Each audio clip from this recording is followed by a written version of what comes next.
જેતપુર વૃદ્ધાના હાથમાંથી સોનાની બંગડી કાપી ફરાર થયેલ રીઢો ગુનેગાર નડિયાદથી ઝડપાયો. જેતપુર સિટી પોલીસે રીઢા ગુનેગારનું જાહેરમાં રિકન્સ્ટ્રક્શન કર્યું. તારીખ 4-5-2026ના રોજ વૃદ્ધા જેતપુર જૂનાગઢ રોડ પરથી રિક્ષામાં બેઠા હતા. રિક્ષામાં બેસેલ ગેંગના સભ્યોએ વૃદ્ધાની નજર ચૂકવી હાથમાંથી 11.3 ગ્રામની સોનાની બંગડી કટર વડે કાપી ચોરી કરી હતી. વૃદ્ધાએ જેતપુર પોલીસમાં ફરિયાદ નોંધાવી હતી.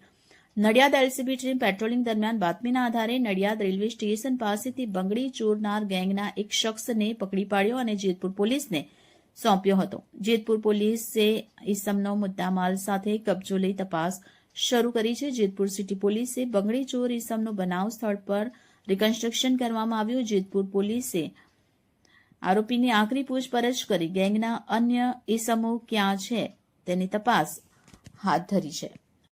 રિપોર્ટર રાશિદ ખાન પઠાણ, હલચલ ભારત ન્યૂઝ 24, જેતપુર.